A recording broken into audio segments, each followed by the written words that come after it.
जलील हो जाओगे, तुम्हारी हवा उखड़ जाएगी। वतज़हब रिहुकुम फतफशलू वतज़हब रिहुकुम, तुम्हारा रौब ही ख़त्म हो जाए। साफ लफ्ज़ों में अल्लाह ने मना किया है।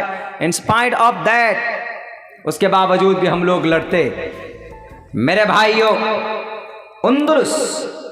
उंदुलुस तारीख़ याद कीजिए आप। उंदुलुस के अंदर 800 साल तक मुसलमानों की हुकूमत थी। 800 साल माने रखता है। बुखारा और समरकंद की तारीख, बुखारी कहाँ लिखी गई? बुखारा में। समरकंद, अबू दाऊद, तिरमिजी शरीफ, सहाय सित्ता। अल्लाह की किताब के बाद कोई किताब है तो बुखारी शरीफ है। बुखारी शरीफ, अबू दाऊद, मुस्लिम, तिरमिजी, इब्ने माजा, बड़ी बड़ी किताबें, नसई, इन किताबों को लिखने वाले इन्हीं हिजाज में थे।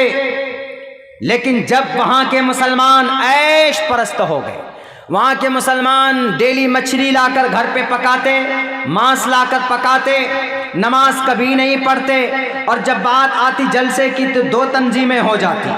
जब बात आती थी किसी रिफाई काम की थी, 2-2 गिरोह बढ़ जाते थे। एक बस्ती के अंदर 2-2, 3-3 जमात। एक जमात फलां पार्टी के पीछे जुटी हुई थी और एक जमात फलां पार्टी को सपोर्ट कर रहे। एक जमात इस मुखिया के पीछे लगा हुआ, एक जमात इस सरपंच के पीछे लगा हुआ। पैसों में बट गए, अपने ईमान को बेच लिया, अपनी जमात के अंदर इंतशार पैदा कर दिया। मेरे भाइयों, बड़े दुख के साथ ये बात कहनी पड़ती, 850 साल तक मुसलमानों की हुकूमत थी। जमीन के किसी हिस्सा ऐसा बाकी नहीं था उंदुलुस में जहां पर मुसलमानों के सजदों के निशान ना हो। कोई घर ऐसा नहीं था जहां पर कुरान करीम की तिलावत की आवाज जहां पर से ना आती हो। कोई मोहल्ला ऐसा नहीं था जहां पर इस तरह के मकतब और मदरसे ना हो। कोई एरिया ऐसा नहीं था जहां पर क़ाल अल्लाह क़ाल रसूल की सदाना बुलंद होती हो। मुत्तहिद थे, लेकिन जब वहां के मुसलमान बट गए, मुसलमान मिल गए किनसे? क्रिश्चियनिटी से मिल गए। तो कुछ मुसलमान क्रिश्चियन से मिलकर, सेम जैसे समरकंद में कुछ मुसलमान चंगेज से मिलकर आधे मुसलमानों को कत्ल करवाया, तो बुखारा, समरकंद, उंदुलुस के अंदर भी यही हुआ कि आधे मुसलमान क्रिश्चियनिटी से मिलकर वहां पर जाकर गाजर मूली की तरह उनको काटा। वो मस्जिद है जहां कुरान की आवाज आती थी, अजान की आवाज सुनने पर लोग तरस गए। मेरे भाइयों, ऐसे काटे गए, ऐसे काटे गए कि मुसलमान को हलाकू खान के फौज, चंगेज खान का हलाकू खान की और से बुखारा, समरकंद के मुसलमानों के दिलों के अंदर ऐसा रो गया और ऐसा गया कि हक बात बोलने के लायक नहीं रहे थे वो, बल्कि वो कमजोर दिल बन गए। वहां के मुसलमानों को जिंदा चौराहे पर खड़ा किया जाता था, उनके जिस्म में सुराख करके लोहे डालकर ऐसे करके छोड़ देता और 2 दिन के बाद उसको खींचा जाता था। यही नहीं, सर के ऊपर पेट्रोल डालते थे, सर से आग लगाते थे, आहिस्ते आहिस्ते पूरे बदन जलकर राख होती थी।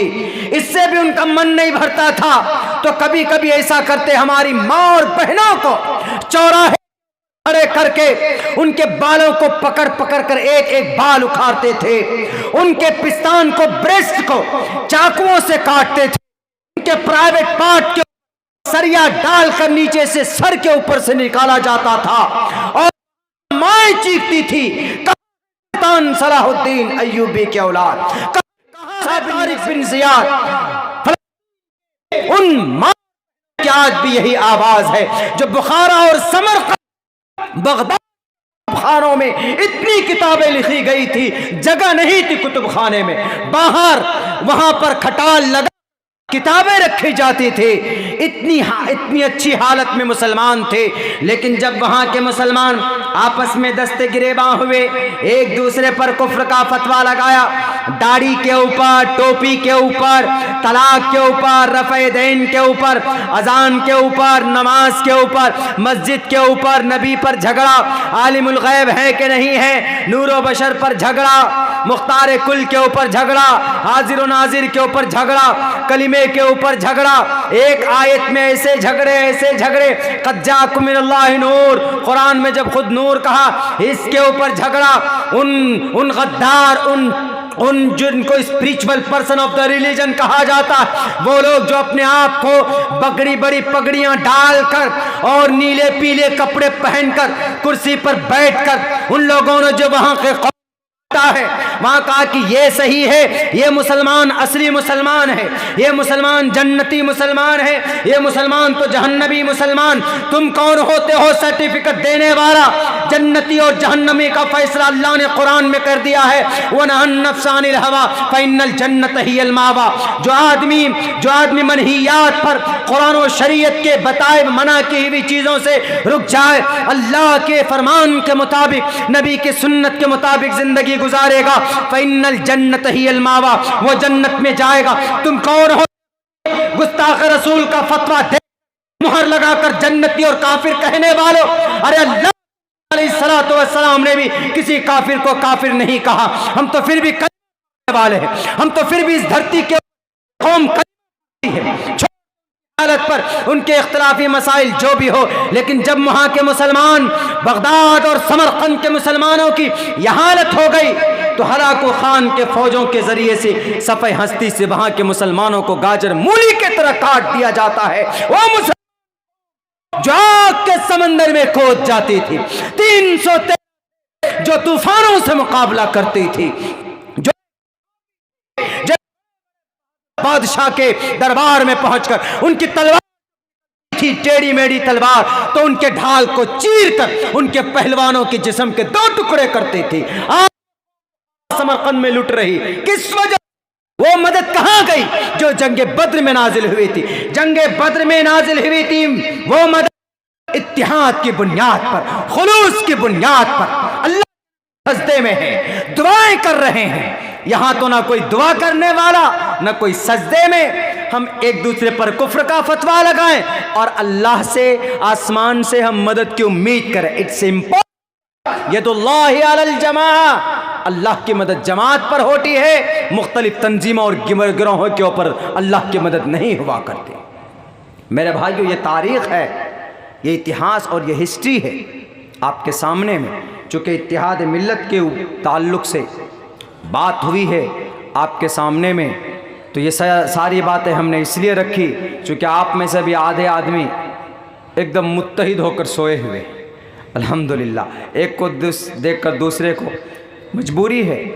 नींद आदमी की एक तकाज़ा है, इसको ज़्यादा देर तक नहीं कर सकते। हम भी कभी कभी खुद ड्राइव करके गाड़ी जाते हैं, घर जाते हैं या आते हैं तो नींद आती है, तो गाड़ी खड़ी करके रोक कर आराम करना पड़ता, 10-15-20 आधे घंटा नींद लेना पड़ता, उसके बाद जाते। वरना पता चला कि गाड़ी सड़क पे चलने के बजाय किसी और ट्रक के नीचे जाके घुस गया। तो ज़रूरत है, हमारे यहाँ जलसों का ऐसा रिवाज है अल्हम्दुलिल्लाह। आप में से बहुत से लोग तो ऐसे भी है जो एकदम बिल्कुल मौलाना अब्दुल्ला की बातें सुनी रहे हैं। इत्तिहाद मिल्लत के ताल्लुक़ से प्रोग्राम कॉन्फ्रेंस है, उस ताल्लुक़ से हम बात कर रहे हैं आपके सामने में। ये तारीख़ हमने आपके सामने रखी है मेरे भाइयों, मेरे साथियों। यह कौम वाक़अतन इसलिए ज़लील है आज की डेट में। बड़ी वजह, बहुत सारे वजूहात हैं। बेसिक वजूहात में से एक वजह यह भी है कि हम लोग अपनी शरीयत से दूर हो गए, अपने कुरान से, अपने हदीस। हमारे नौजवानों को मालूम तक नहीं। आप पूछ लीजिए, हमारे जितने भी जवान हैं, अगर मैं सबको खड़ा करूँगा, आइए हम सब एक टेस्ट लेते हैं। हमारे नौजवानों को आधे वहाँ कि जिन्हें वज़ू में क्या क्या ज़रूरी है, and they don't know completely वज़ू में कितनी चीज़ें, क्या करना चाहिए हमें, और नमाज़ पढ़ने के लिए हमें क्या क्या करना चाहिए, and they don't know completely, वो नहीं जानते इस बात। और दुनिया की बहुत सारी चीज़ें भी बता देंगे वो। हमारे नौजवान इतने एक्सपर्ट हो गए हैं। हालांकि आजकल का नौजवान कुंजन नहीं, पहले के जवान से ज़्यादा हैं, शार्प माइंडेड। छोटा सा बच्चा है, मोबाइल के अंदर में फंक्शन बाप से ज़्यादा जानता है। बाप कहता है बेटा ज़रा ये नंबर निकालो तो फलां का, ये नंबर सेव करो तो व्हाट्सअप कैसे निकलता है। हम स्कॉलरशिप के फॉर्म भर रहे थे, जो स्कॉलरशिप NSP का आता है। मेरे साथ ये बात ये हो रही थी, चूँकि इस वक्त में बहुत देर तक लंबी चौड़ी तकरीर करना और सुनना भी बहुत मुश्किल होता। अपने एरिया में तो फजर तक की बात होती है, कुछ कुछ इलाक़ों के अंदर तो 11 साढ़े 11 बजे तक जलसा ख़त्म। उड़ीसा चले जाएं आप, अभी गुजरात का दौरा, वहाँ चले जाएं, उत्तर प्रदेश की तरफ चले जाएं, कई जगहों के ऊपर 12 बजे तक जलसा ख़त्म। हमको ये अच्छा लगा, 12 बजे तक आदमी ताज़ा होता है, सुनने वाला भी ताज़ा, सुनाने वाला भी ताज़ा, वरना 12 बजे के बाद आदमी का 12 बज जाता है। 12 बजे के बाद आदमी को नींद आने लगती, ऊँघ आने लगती। कभी कभी ऐसा होता मुकर्रिर भी क्या बोल रहे हैं, क्या कुछ बोल रहे हैं, कौन सा मजमून किधर जा रहा है उनको भी पता नहीं होता। जब मुकर्रिर साहब को मालूम नहीं है, एकदम गहरी नींद से उठा करके ला के बैठा देंगे तो उसके बाद देखेंगे कि बाप रे। लेकिन फिर भी अल्लाह की मदद से वो बोल पड़ते हैं। यहाँ बैठने के बाद में हम लोग कुछ नहीं बोल पाते अल्लाह के फजल के बग़ैर। तो मेरे भाइयों, मेरे साथियों, ये बहुत हसास मौजू एक उन्वान, हम लोगों को भी ये सा निज़ाम बनाना चाहिए। मेरी राय है कि जलसे को ज़्यादा कामयाब अगर करना है तो पूरी रात मत कीजिए, ज़्यादा से ज़्यादा 1 बजे तक करके छुट्टी कीजिए, सब लोग ताज़ा भी होंगे। और आज वह ज़माना गया, लोग बोलते हैं कि नहीं मौलाना, लोग आते थे बिस्तर बोरी लेकर के। हमारे इलाके में जाइए 3 दिन का होता है, कहीं कहीं 4 दिन का होता है। हमारे ये अररिया से किशनगंज की तरफ चले जाइए, 4 दिन का जलसा होता और असर बाद शुरू होकर फजर तक। और लोग कंबल टिफ़िन लेकर आते, कंबल बिछा दे, टिफ़िन देते, ऐसा लगता है जैसे 4 दिन का ये एतकाफ़ की नीयत से आ गए पूरे। और वहीं पर सुनें, जलसा सुनते हैं, जाते हैं, एक शौक़ है। तो खैर अब तो वह ज़माना रहा नहीं भाई, अब चूँकि फास्ट फॉरवर्ड ज़माना हो गया है। जब ये क्रिकेट मैच में भी मुख्तसर हो गया, 50 ओवर से 20 ओवर वाला मैच हो गया, अब कुछ दिन से 20 से 10 में हो जाएगा। हर चीज़ फास्ट। कोई वीडियो भी हमारे मीडिया वाले डालते, 1 घंटे का डालिए कोई ना देखे, 10 से 15 मिनट का क्लिप, शॉर्ट क्लिप करके डालिए, 2 मिनट का, 3 मिनट का डालिए तो जल्दी अच्छा सुन लेते हैं, क्या बोल रहे हैं हज़रत देखिए, क्या बोल रहे हैं मौलाना देखिए, डाल देते हैं। कुरान से, हदीस से इतनी मोहब्बत तो है नहीं। सलमान खान अगर आधा घंटा भी डांस करे तो बहुत हंस हंस के देखेंगे, किधर टाइम निकल जाता पता भी नहीं चलेगा। मौलाना अब्दुल्ला सालिम साहब और मुकर्रिर साहब लोग तकरीर करेंगे तो उनकी तकरीर हमारे नौजवान सुनते हैं, इधर से सुनते इधर से निकाल देते। अमल की नीयत से सुने, अमल की नीयत से सुनेंगे तो अल्लाह तबारक व तआला आपको, आपका बैठना, आपका सुनना, आपका पूरा टाइम का जो टाइम खर्च हुआ है वो आपके लिए बाइस अजर होगा। तो मेरे भाइयों, वक्त चूँकि बहुत हो चुका है, मेरी भी हिम्मत काम नहीं कर रही कि मैं यहाँ से और ज़्यादा आगे बात करूँ। जो मोटी और ज़रूरी बातें थी वो हमने आपके सामने रखी कि इस कौम में 2 चीज़ की सख्त ज़रूरत, बल्कि 3 चीज़ की। सबसे पहली चीज़, अपनी शरीयत से लगाव, मोहब्बत। मतलब मोहब्बत सिर्फ नहीं कि हमें कुरान से मोहब्बत है, मोहब्बत है लेकिन पढ़ना ही नहीं जानते। हमारे जवान साथियों को पूछो कि कुरान तिलावत करना जानते, बहुत सारे साथी नहीं जानते। मेरे ख्याल से मैं लिख कर देने के लिए तैयार हूँ, 65% नौजवान and they don't to recite the holy Quran and they are not able to recite the holy Quran. I am challenging you young brother, हम आपको ये चैलेंज करते हैं। नहीं जानते हमारे 65% नौजवान, they are not able to recite the holy Quran, वो नहीं पढ़ सकते कुरान, जानते ही नहीं। थोड़े बड़े हुए, बड़ा मोबाइल लिया, भोजपुरी गाना सुन रहे, डांस कर रहे हैं। ये जिंदगी नहीं है। आप मॉडर्न रहिए, आप बाल भी अपने मॉडर्न काटिए, कोई बात नहीं। दाढ़ी में भी आपको कटिंग शटिंग निकालना है गुनाह, लेकिन जवानी है। मगर आप पाबंदे सलात रहिए। मोबाइल के अंदर जो फहाशी है और रियानियत है, उनसे बचने की कोशिश कीजिए। फेसबुक अच्छे काम के लिए भी इस्तेमाल किया जाता है, व्हाट्सएप अच्छे काम के लिए भी इस्तेमाल किया जाता है, कीजिए, मना नहीं है। लेकिन पूरी रियानियत में पूरी 10-10, 15-15 भोजपुरी फिल्म, हॉलीवुड की फिल्म, बॉलीवुड की फिल्म, टॉलीवुड की फिल्म, लॉलीवुड की फिल्म, सब कुछ डाले हुए हैं। और कुरान करीम की एक सूरत तक आपके मोबाइल के जरिए से आप नहीं सुना सकते, कीजिए आप सब कुछ, लेकिन बचकर अपनी जिंदगी के अंदर की शरीयत का क्या फरमान है, क्या नहीं। बहुत आसान है, बहुत आसान है नौजवानों, बहुत आसान। शरीयत पर चलना, कुछ नहीं करना, 24 घंटे की तरतीब बना लो। हमको क्या करना ये डिसाइड कर लो कि मुझे 5 वक्त की नमाज पढ़ना है। जिस दिन नाइट फॉल हो जाता है तो छोड़ो, मत पढ़ो, कोई बात नहीं है, लेकिन कोशिश करें कि आप इसी जवानी की, आपकी अल्लाह तबारक व ताला को इसी जवानी की आपको ज़्यादा वो पसंद है।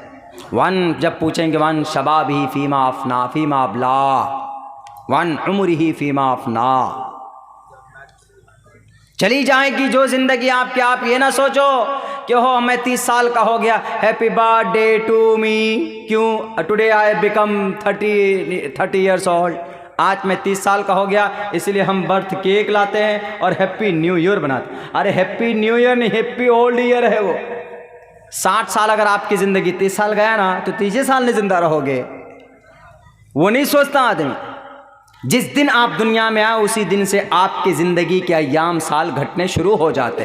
कहाँ जाना होगा? यु नः पिता जनिता यु विधाता दामानि वैद बुनानि विश्वा यु देवानाम नामदायक एवतम संप्रश्नम बुनायन्तयन्या यौम यफिर्रुल मर्उ मिन अखीहि व उम्मिहि व अबीहि व साहिबतिहि व बनीहि लिकुल्लि इम्रिइन मिनहुम यौमइदिन शानुन युगनी।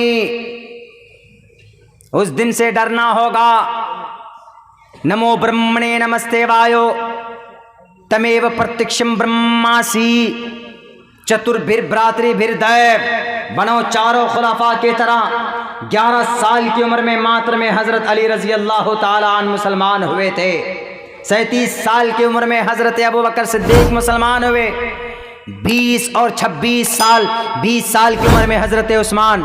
हज़रत अली से अल्लाह के नबी ने कहा कि Ali, you should not to accept the Islam before asking your father. तुम अपने बाप से पहले, अंग्रेज़ी नहीं बोलते थे लेकिन चूंकि मैंने अंग्रेज़ी में ट्रांसलेशन पढ़ा है इसलिए, तो हज़रत अली को कहा कि तुम पहले एक मतलब अपने अब्बा से पूछ लो, वरना तुम्हारा अब्बा हमारा भी खाना पीना बंद कर देंगे। पहले जाओ अब्बा से पूछो। उन्होंने जवाब देखिए कितना प्यारा। 11 साल की उम्र में माइंड देखिए क्या कहा उन्होंने। ए अल्लाह के नबी, व्हेन अल्लाह सुब्हानहू व तआला decided to creator myself, अल्लाह सुब्हानहू व तआला आस्क माई फादर, जब अल्लाह ने मुझे पैदा करने का इरादा किया इस धरती पे भेजने का, तो अल्लाह आस्क्ड माई फादर, अल्लाह ने मेरे बाप से मशवरा किया, पूछा था क्या? जब उस अल्लाह ने मेरे अब्बा से नहीं पूछा, तो वो अल्लाह जब अपने नबी को, अपने कुरान को, अपने हदीस को भेजना चाहता है एक्सेप्ट करने के लिए, तो मैं फिर क्यों पूछूं मैं मेरे अब्बा से? कितना अच्छा जवाब है। देखे 11 साल की उम्र में, यहाँ 11 साल में नाक हमारे नौजवानों, 11 साल की उम्र में कुछ पता नहीं, जाके मछली पकड़ते, दूसरे के घर के आम तोड़ते, 11 साल की उम्र में। भैया हम नात नज़म कहाँ पढ़ते हैं भैयो? हमको कह रहे नात नज़म, नात नज़म मैं नहीं पढ़ता हूँ, मेरी आवाज़ नहीं है नात पढ़ने वाली। होगी कभी, कोशिश करेंगे तो पढ़ सकते हैं। But in my life when I used to study in a madrasa, at that time I used to recite and tell नात शरीफ एंड नज़म। जब हम अपने मदरसे में पढ़ते थे तो उस वक्त पढ़ाई के दौरान में पढ़ा करते थे, लेकिन ना तो याद है हमको, एक लाइन भी याद नहीं हमको। नात नज़म, गाना, गज़ल वगैरह इन सब फील्ड से बिल्कुल मैं बेबहरा हूँ। मेरे भाइयों, मेरे साथियों, मैं फिर से दोबारा आप लोगों को यही कहूँगा, 17 साल की उम्र में ट्रांसलेटर बने कौन? हजरत ज़ैद बिन उसामा। 17 साल की उम्र में ट्रांसलेटर, 17 दिन में मात्र नहीं, 16 साल की उम्र में 17 दिन में उन्होंने सुरियानी और इब्रानी ज़ुबान सीख ली थी और फ़ौरन कुरान को ट्रांसलेट करके इस्लाम के दावत को आम किया। मोहम्मद रसूलुल्लाह ने कहा कि खड़े हो जाओ मेरे शेर। आज हम अंग्रेज़ी ज़ुबान अगर बोलते हैं तो मौलाना अब्दुल्ला अंग्रेज़ी बोलता है, ये मौलाना साहब अंग्रेज़ी सीखता। अंग्रेज़ी ज़ुबान सीखिए, पढ़िए, तभी तो यहूदी और नसारा के लिटरेचर को पढ़ने में आसानी होगी।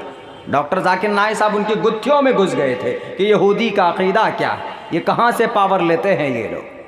क्यों? वो जानते थे। तो बहरे कैफ मेरे नौजवान साथियों, मेरे भाइयों, अपनी शरीयत से जुड़े। दूसरी चीज़ क्या करना है? दूसरी चीज़ कौम के दरमियान में इत्तिहाद पैदा करना है।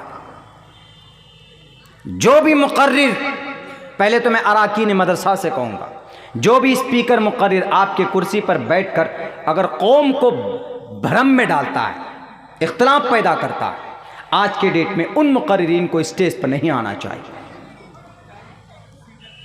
मैं मुखालिफ हूँ। कौम को ज़रूरत है जोड़ने की, इस वक्त में जोड़कर आगे लेके जाने की।